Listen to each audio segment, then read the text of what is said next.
우리나라의 상법은 이사의 충실 의무에 대해서 주주가 아니라 회사의 이익에 대해서 충실할 수 있도록 법에 명시가 되어 있거든요. 근데 이제 미국 법 같은 경우는 이 회사와 주주 모두에게 이익이 될 수 있도록 하는 게 이사의 충실 의무에 포함이 되어 있습니다. 그러다 보니까 경영권을 가진 대주주 입장에서는 소액주주는 전혀 신경 쓰지 않아도 되는 거예요. 어쨌든 간에 배당을 적게 하고 그거를 R&D에 좀 더 투자하고 더 많은 자산을 사 모으고 그걸로 돈을 더 버는 게 회사한테는 이득이니까요. 그게 사실 우리나라가 이렇게 저평가될 수밖에 없는 이유라고 생각을 하고 있습니다.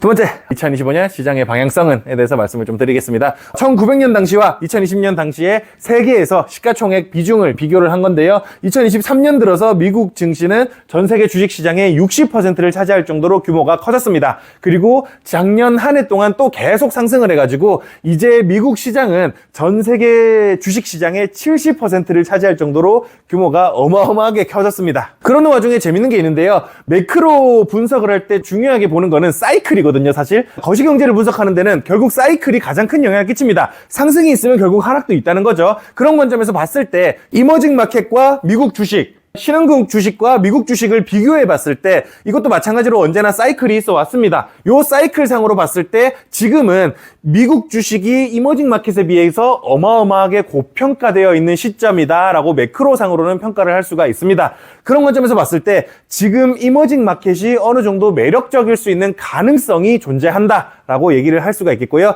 그렇다고 해서 이머징 마켓이 좋을 거다 라고 얘기하기는 조금 어려운 상황이긴 한 것 같습니다. 매력적인 가능성이 존재한다는 거고요. 근데 어쨌든 간에 미국 주식이 너무나도 과도하게 아웃퍼폼을 하다 보니까 신흥국 시장이 너무 매력이 없어 보이기는 하지만 어쨌든 간에 신흥국 시장도 오르기는 올랐습니다. 2018년부터 2024년까지를 쭉 보면 10%에서 20%까지 올라왔으니까 10%밖에 안 오른 거네요. 18년부터 24년까지 10%밖에 안 올랐으면 별로 안 오른 거긴 한데 어쨌든 간에 오르기는 올랐습니다. 그나마도 22년에서 24년까지의 성과를 비교해 봤을 때 중국은 오히려 역성장을 했습니다. 주식시장이요. 그나마 인도가 엄청나게 선방을 해줘가지고 14%에서 20%로 성장을 많이 했고요. 우리는 그래도 인도에 투자를 했던 덕분에 성과를 달러 상승분보다는 조금 더 낼 수가 있었던 것 같습니다. 그리고 한국은 2년 동안 제자리 걸음만 했었는데요. 근데 이제 문제가 2년 동안 물가만 5% 정도 올랐거든요. 근데 제자리 걸음을 했다는 거는 사실상 5% 손해를 봤다라고 생각을 좀 해야 될 것 같습니다. 그러는 와중에 또 한 가지 재밌는 거는요.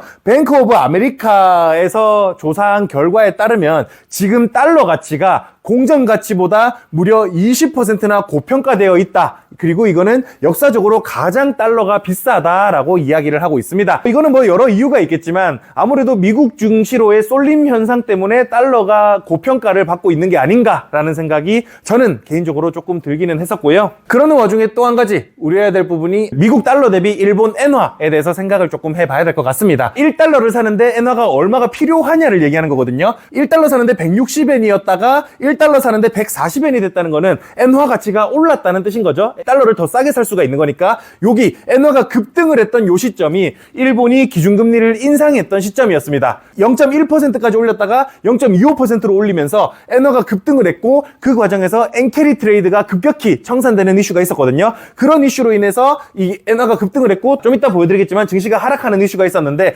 그러다 보니까 요 관점에서 봤을 때 우리 올해는 요 일본은행의 정책 방향성에 대해서도 열심히 집중해서 조금 봐야 될 것 같습니다. 일본은행의 통화정책회의가 1월 23일, 24일, 3월 18일, 19일, 4월 30일, 5월 1일, 6월 16일부터 17일까지 이렇게 진행이 되다 보니까 일본은행의 방향성이 어떻게 될지를 잘 지켜보면 좋을 것 같습니다. 아마 상반기 중에 금리 인상을 한 번쯤은 할 것 같아요. 그거를 언제 할 거냐가 가장 중요한 변수가 될 것 같습니다. 금리 인상은 그러면 왜 해야 되느냐? 일본의 물가는 아무래도 수입 물가가 아주 중요한 역할을 하게 됩니다. 일본도 석유가 나는 나라는 아니다 보니까 에너지를 대부분 수입해서 써야 되거든요. 당연하겠지만 석유는 달러 환산이기 때문에 엔화가 싸지면 싸질수록 석유를 비싸게 수입해 와야 됩니다. 그만큼 일본의 물가를 상승시킬 수 있는 요소가 되는 거고 그렇게 물가가 올라가게 된다면 금리를 올려야 할 수밖에 없겠죠.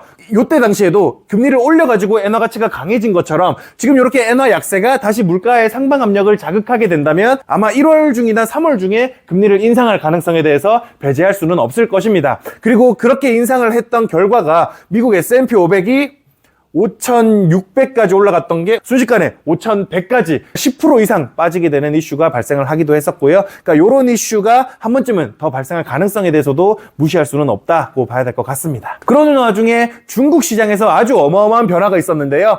일본 30년물 국채보다 중국 30년물 국채가 더 금리가 낮아졌습니다. 그래서 중국의 침체 우려가 아주 크게 반영이 됐을 거고, 중국은 지금 단기 2년물 국채조차도 금리가 1%대에서 왔다 갔다 하고 있어요. 1%대 초반에서. 요거 자체가 중국이 장기적으로 부양책을 계속 펼칠 거고 금리도 계속 인하할 거다라는 기대가 반영되는 거기도 하고, 성장 자체도 힘들 것이다 라고 생각하는 수요가 몰리다 보니까 중국 국채 자체가 계속해서 하락하는 모양새를 보이고 있습니다. 최근 들어서 더 빠르게 중국 국채 금리가 급락을 하고 있거든요. 요것 또한 올해 주목해서 봐야 될 포인트가 되어줄 것 같습니다. 그러면 미국 부채는 괜찮으냐? 안 괜찮습니다. 미국이 올해 3분기에만 이자 지출이 1조 1,000억 달러에 달할 정도가 됐고요. 4분기께 이번 달에 발표될 겁니다. 4분기에 이자 지출 발표를 보면 아마 1조 2, 3천억 이상은 올라가게 될 겁니다. 그렇게 올라가게 된다면 요 어마어마한 부채가 계속해서 더 많이 늘어나게 되겠죠. 저는 이제 부채에 대한 얘기는 계속 해왔지만 한 11월쯤이었나요? 36조 달러를 넘어섰던 게 11월쯤이었는데 그새 벌써 36조 3천억 달러까지 부채가 늘어났고요. 미국은 지금 재정 지출이 7조 달러에 달합니다. 정부가 지출하는 게. 근데 이제 세금으로 들어오는 게 5조 달러 정도 됩니다. 그러다 보니까 재정 적자가 2조 달러에 달할 정도인데요. 요 재정 지출에는 요 이자 비용도 포함된다는 거죠. 근데 어쨌든 간에 7조 달러의 재정 지출 중에서 이미 15%가량이 이자 비용이라는 거를 감안해 봤을 때, 그리고 지금 같은 고금리가 이어진다면 요 이자 비용은 계속해서 올라가게 될 텐데, 그렇다면 요 재정 지출이 더 많이 늘어나고 요 부채가 더 많이 늘어난다라는 거를 고려했을 때 10년물 장기 국채에 대해서는 아마 수요가 계속 부진할 가능성이 높을 것 같습니다. 미국이 정말로 10년 안에는 디폴트가 날 수도 있겠다라는 우려를 투자자들은 충분히 할 수가 있다는 거죠. 이자 비용이 너무 빨리 늘어나고 있고 그 이자 비용으로 인해서 부채 자체가 너무 빠르게 증가하고 있다는 것 자체가 미국이 빚을 못 갚을 수도 있겠다라는 우려를 심는다는 점에서 단기채에 대한 수요는 늘어날 수가 있지만 금리도 충분히 높고 설마 2년 안에 빚을 못 갚을까라는 생각을 하는 수요가 어마어마하다 보니까 2년물 국채에 대한 수요는 여전히 있지만 10년물 장기채, 20년물 장기채, 30년물 장기채 같은 경우는 혹시 이 안에 미국이 망하면 어떡하지? 라는 우려로 수요가 계속 위축되고 있습니다. 그런 관점으로 접근을 해봤을 때 10년물 국채는 정말로 5%를 터치할 수도 있겠다라고 생각을 조금 해봐야 될 것 같습니다. 근데 10년물 국채 수익률이 올라간다는 거는 채권 가격은 떨어진다라는 뜻이고, 그래서 제가 드리고 싶은 말씀은 장기 국채 같은 경우는 별로 매력이 없다. 지금 사기에는요. 지금 근데 여전히 미국 단기 채권, 특히나 우리 변액보험에 들어있는 달러 미국채 있잖아요. 그 달러 미국채가 주로 듀레이션이 5년 정도거든요. 5년 정도의 듀레이션이면 충분히 저는 살만하다고 생각을 하고는 있습니다. 근데 장기채에 대해서는 아직까지는 별로 매력은 없다라고 생각이 조금 되는 것 같아요. 그러면 한국 시장은 어떨까에 대해서 좀 말씀을 드려야 될 것 같은데요. 가장 최근에 우리나라의 주식시장이 어떻게 평가되고 있는지를 보여줬던 게 롯데렌탈의 케이스가 하나 있었습니다. 뭐 그전에도 수많은 케이스가 있었지만 가장 직관적이고 가장 최근 케이스다 보니까 이걸로 말씀을 드려보겠습니다. 이 롯데렌탈의 시가총액이 1조 800억 원, 그냥 대충 1조 원이라고 하겠습니다. 롯데그룹이 지금 유동성 위기에 빠져 있잖아요. 유동성 위기에 빠져 있어서 롯데렌탈을 팔았는데 그들이 가지고 있는 지분이 56.2%거든요. 근데 그거를 1조 6천억에 팔았습니다. 그러니까 이게 무슨 말이냐면 롯데렌탈이 전체 시가총액이 1조라는 거는 전체 100%가 1조 원인 거고, 그러면 56.2%면 5,600억에 팔려야 되는 거거든요. 만약에 이 주가에 대한 평가가 제대로 되어 있었다면 무슨 말인지 이해되시죠? 근데 얘가 1.6조에 팔렸다는 얘기는 경영권에 대한 프리미엄이 어마어마하다는 뜻입니다. 그 말인즉슨 반대로 해석하면 경영권이 없는 주식은 50% 절하되어 있다라고 해석하셔도 무방합니다. 그래서 우리 지주 회사들이 주가가 낮게 잡히는 것도, 그리고 LG 에너지 솔루션 사태라거나 이번에 두산 로보틱스라거나 고려 아연도 그렇죠. 경영권 분쟁으로 이어지는 모든 것들이 주가를 그렇게 변동시키는 이유가 여기서 나온다고 볼 수가 있겠습니다. 요거는 이제 여러 이유가 있겠죠. 대주주가 과도한 상속세라거나 배당에 대한 소득세 관련해서 어떻게든 주가를 절하시켜 놔야지 지주 입장에서 유리하기 때문에 그렇게 하는 건데요. 근데 걔네들이 그렇게 해도 되는 이유가 우리 상법상의 문제에 있다라고 제가 여러 번 말씀을 드리긴 했었습니다. 우리나라의 상법은 이사의 충실 의무에 대해서 주주가 아니라 회사의 이익에 대해서 충실할 수 있도록 법에 명시가 되어 있거든요. 근데 이제 미국 법 같은 경우는 이 회사와 주주 모두에게 이익이 될 수 있도록 하는 게 이사의 충실 의무에 포함이 되어 있습니다. 그러다 보니까 경영권을 가진 대주주 입장에서는 소액주주는 전혀 신경 쓰지 않아도 되는 거예요. 어쨌든 간에 배당을 적게 하고 그거를 R&D에 좀 더 투자하고 더 많은 자산을 사 모으고 그걸로 돈을 더 버는 게 회사한테는 이득이니까요. 그게 사실 우리나라가 이렇게 저평가될 수밖에 없는 이유라고 생각을 하고 있습니다. 코리아 디스카운트 위에 북한이 있어서 그렇다 어떻다 이런 얘기 정말 많이 하지만 그러면 이스라엘 증시는 5만 곳에 이슬람이 있는데 왜 그렇게 디스카운트가 되지 않을까요? 그러니까 그런 관점에서 접근을 해봤을 때 한국 증시는 이 상법의 문제가 가장 크다라고 볼 수밖에 없는 것 같습니다.